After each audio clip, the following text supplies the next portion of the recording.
تزکیہ بھی محمد رسول اللہ نے قرآن کے ذریعے کیا ہے۔ اب اس میں ساری نفی ہو جائے گی کہ ہمارے ہاں یہ صوفیوں کے جتنے سلسلے ہیں بہت سی چیزیں باہر سے لی گئی ہیں، کوئی نو افلاطونی فلسفے آ گئے، کوئی ہندوؤں کی تپسیاؤں کے کس طرح وہ بیٹھتے ہیں، بیٹھ کر وہ خاص آسن بنا کر دھیان کرتے ہیں، ہمارے ہاں بھی وہ خاص اس کے لیے اس طرح بیٹھو اور اس طرح گردن جھکاؤ اور یوں ہی کرو اور اس طرح کی ضرب لگاؤ۔ نہ حدیث سے کوئی تعلق، نہ قرآن سے کوئی تعلق، نہ سیرت سے کوئی تعلق، نہ صحابہ سے کوئی تعلق۔ یہ ساری چیزیں کہاں سے آئی؟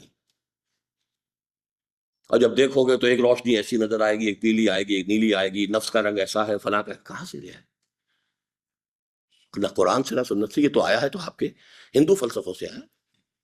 کیوں آیا ہے یہ بعد میں اسی مضمون کے نتیجے میں آپ کے سامنے آ جائے گا، لیکن اصل بات یہاں پازیٹیولی آ رہی ہے کہ قرآن ہی تزکیہ نفس کا ذریعہ تھا۔ اس لیے قرآن خود کہتا ہے موعظۃ من ربکم، تمہارے رب کی طرف سے نصیحت یہی ہے، وشفاء لما فی الصدور، سینوں میں جو روگ ہوتے ہیں، حب عاجلہ کا روگ، دولت کی محبت، یہ ساری ان محبتوں کا علاج وہ قرآن مجید ہے۔ شفاء لما فی الصدور، سینوں میں جو کچھ ہے اس کی شفا۔ اب وہ انجائنا کی شفا تو نہیں ہے، لیکن یہ کہ وہ دوسرے امراض ہیں، یہ امراض ہیں اصل میں کہ جو انسان کو غلط راستے پر ڈالتے ہیں، حب دنیا، حب مال، حب شہرت، حب جاہ، اقتدار حاصل ہو جائے، میری شہرت ہو جائے، میں مشہور ہو جاؤں، میرے سامنے لوگ جھکیں، کھڑے ہوں، میری عزت ہو، احترام ہو، میرے پاس دولت ہو، میرے پاس جائیداد ہو۔ یہ چیزیں ہیں کہ جو انسان کو بگاڑتی، غلط راستے پر لے جانے والے۔ ان سب کا علاج قرآن ہے، شفاء لما فی الصدور۔ چنانچہ اسی کے ذریعے لوگوں کا تزکیہ نفس بھی ہوا اور تصفیہ قلب و تجلیہ روح بھی۔ اب یہ تین الفاظ آ گئے ثقیل۔ قرآن مجید عام طور پر ایک ہی لفظ استعمال کرتا ہے، تزکیہ نفس، قد افلح من زکاہا وقد خاب من دساہا۔ اس میں اضافی الفاظ کیا ہیں؟ تصفیہ قلب، دل کو صاف کرنا۔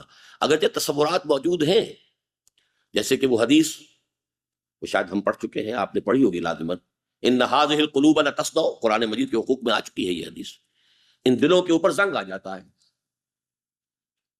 کما یصدع الحدید اذا اصابہ الماء، جیسے کہ لوہے پر زنگ لگ جاتا ہے جب اس پر پانی پڑے۔ تو پوچھا حضور سے لوگوں نے کہ فما جلاؤہا یا رسول اللہ، ہماری تلواروں کو زنگ لگتا ہے، ہم سیکل کرتے ہیں، پالش کرتے ہیں، پھر چمک اٹھتی ہے، تو اگر دلوں پر بھی زنگ آتا ہے تو بتائیے، فرمائیے کہ اس کی جلا کیا ہے؟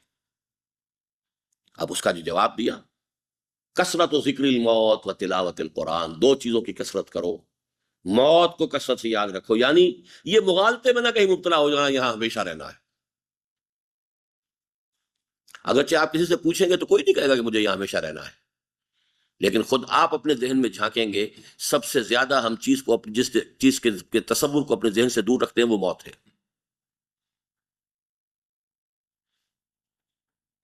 اسے ہم سمجھتے اور مرتے ہیں، چاہے کسی کو کندھے پہ اٹھا کے لے گئے، ابھی دفن کر کے آئے ہیں، اس وقت بھی تھوڑی دیر کے لیے تو آدمی کے کچھ احساس میں اور اس کے اعصاب میں کوئی ارتعاش سا ہوتا ہے، کچھ جھنجھناہٹ سی پیدا ہوتی ہے کہ بھائی منزل تو یہی ہے، یہیں آنا۔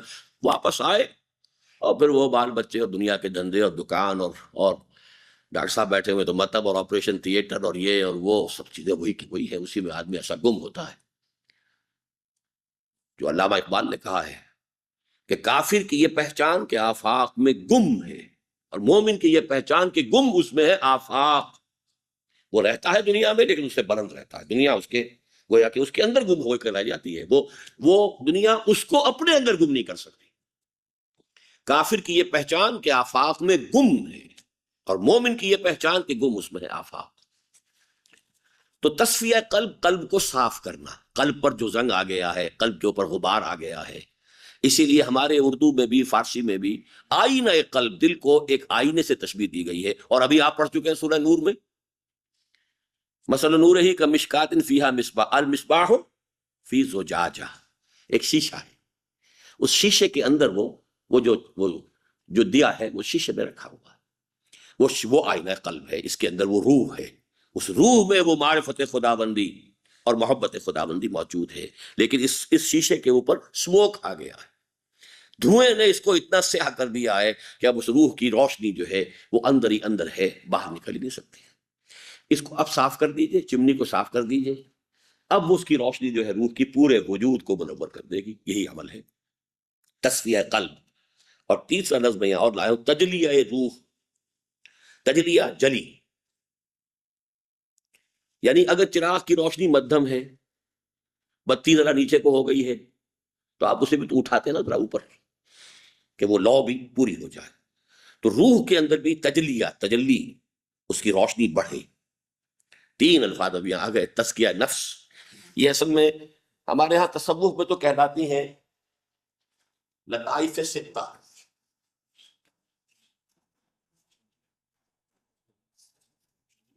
میں ان کا قائل نہیں ہوں، میں لطائف ثلاثہ کا قائل.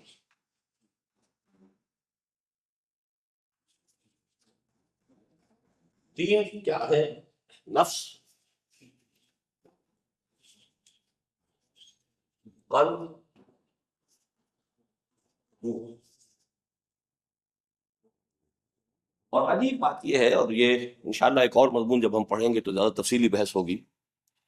میں فرائڈ کا بہت قائل ہوں of his acuity of vision, observation, acuity of observation. اس نے بھی نفس انسانی کے تین لیول آئیڈینٹیفائی کیے. سب سے نیچے والے کو وہ کیا کہتا ہے؟ اڈ اور لیبیڈو.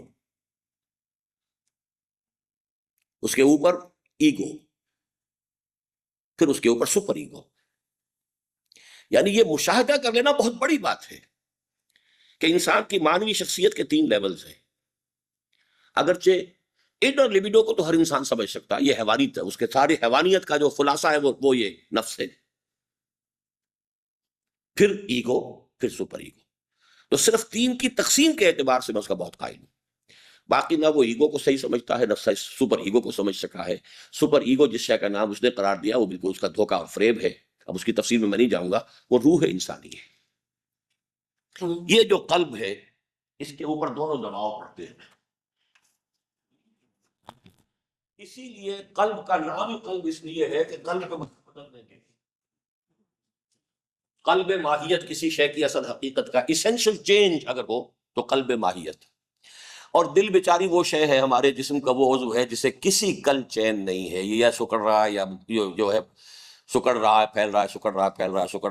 باقی ہر ٹشو جو ہے وہ ہمارا آرگن، ٹشو تو خیر اس کا بھی ہے کہ جو ریسٹ کرتا ہے، لیکن یہ کہ آرگن، ہر آرگن کے لیے ریسٹ ہے ایکسپٹ ہارٹ. اور یہ ایک حالت میں رہتا ہی نہیں. ابھی وہ پھیل رہا ہے، پھر سکڑ رہا ہے، پھر پھیل رہا ہے، پھر سکڑ رہا ہے. قلب کو کہتے اس لیے قلب ہے. قلب کے معنی تبدیلی، اسی سے لفظ انقلاب بنا. اب یہ ساری جو ہے ابھی آپ یہاں سے باب انفعال کیا ہو گیا؟ انقلاب، تبدیل ہو جانا. قلب پر ایک طرف تو دباؤ آ رہا ہے نفس کا، ایک طرف آ رہا ہے روح کا. کبھی ہمارا قلب کیا ہے؟ کبھی نیکی کبھی بدی، اکثر و بیشتر. کبھی دل کا رجحان ادھر ہو گیا، نفس نے قابو کر لیا تو ہم بدی کی طرف راغب ہو گئے. کبھی ہوش آیا، روح نے کچھ کھینچا اپنی طرف تو کسی نیکی کی طرف راغب ہو گئے. نفس سے مطمئنہ وہ ہوتا ہے کہ جو نفس کے اوپر تو پوری طرح قابو کر لے اور پوری طرف جو روح کی طرف ہو جائے. یا ایتھا النفس المطمئنہ ارجعی الی ربک راضیۃ مرضیہ. اے نفس مطمئنہ، یہ سب سے اونچا مقام ہے. اسٹیبلٹی کہ قلب کلیتاً متوجہ ہے روح کی طرف، روح کے انوار سے منور ہو کر پورے وجود کو اس نے اپنے قابو میں لیا، گورن کر. The animal existence is controlled by that super ego now, and that is root. یہ ہارٹ ہی ہے، اسی سے منسلک ہے روح. دیکھیے ہر شے کی ایک حقیقت ہے. ہمارے پورے وجود میں جان ہے، کہاں ہے کچھ پتہ نہیں. اس لیے یوں سمجھ لیجئے کہ قلب ہی میں روح ہے، روح کا مسکن قلب ہے. یہاں تو میں نے اسے علیحدہ لکھا تھا. اب یوں سمجھیے کہ اس کو اگر ہم زیادہ صحیح اس کو کریں گے تو یہ ہے، یہ روح ہے، یہ قلب ہے، اور یہ پھر پورا ہوتا ہے باقی وجود. یہ بھی دو، اس کو وہ ایگو کہہ رہا ہے، اس کو سپر ایگو کہہ رہا ہے۔ اگر اس ان اور لبیڈو کا قلب اس کے اوپر ہو گیا ہے تو پورے قلب کے اوپر سیاہی آ گئی،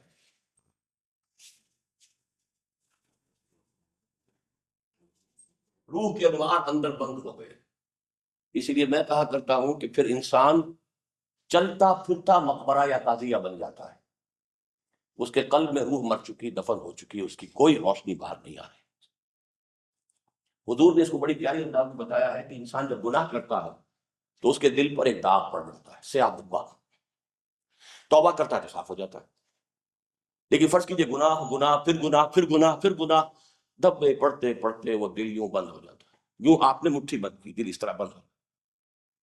اب یہ قبر ہے جس میں روح دفن ہو گئی، تو تم انہیں زندہ سمجھتے ہو، زندہ نہیں ہے۔ اے نبی آپ سمجھتے یہ زندہ ہے جن سے آپ باتیں کر رہے ہیں؟ نہیں، زندہ نہیں ہے۔ آپ سمجھتے یہ سنتے؟ نہیں سنتے، یہ صرف حیوانی طور پر سننا سن رہے ہیں، دل تو مر چکا ہے ان کا۔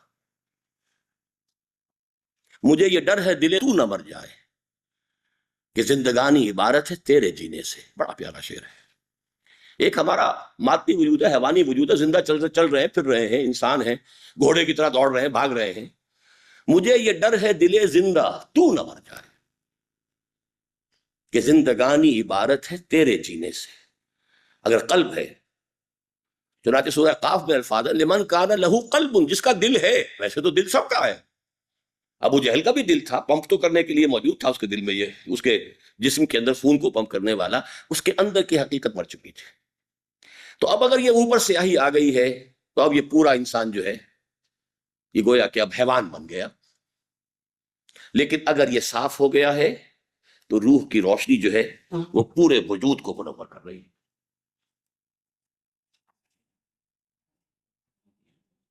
یہ جب روح انسانی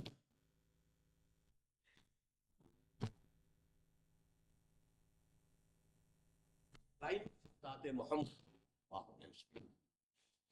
اسی لیے ہم کہہ سکتے ہیں کہ آپ نور مجسم تھے، اس اعتبار سے کہ آپ کے وجود کے اوپر آپ کے روحانی انوار یا روح کی نور کا اتنا غلبہ تھا۔ It had penetrated each and every cell of his existence۔ اس معنی میں روح مجسم ہے، کہے کوئی حل نہیں، نور مجسم۔ ہمارا حال یہ کہ کبھی ادھر کبھی ادھر، دو قدم ادھر تو ایک قدم ادھر۔ اس حوالے سے پھر ہماری چیزیں جو ہے، تو تین لفظ ہم نے پڑھے ابھی۔ اسی کے ذریعے سے لوگوں کا تزکیہ نفس بھی ہوا اور تصفیہ قلب اور تجلیہ روح بھی۔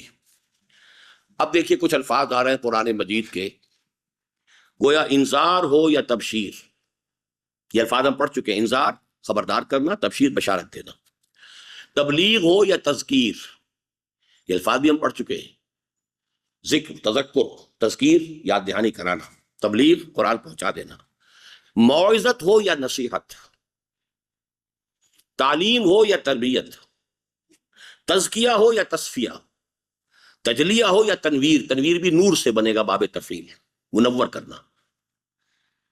الغرض، اب ان سب کو جمع کیا، تطہیر ہو یا تعمیر، وجود انسانی کو پاک کرنا نفسانی خواہشات، نفسانی داعیات سے، اور منور کر دینا روح اور ایمان کے انوار سے۔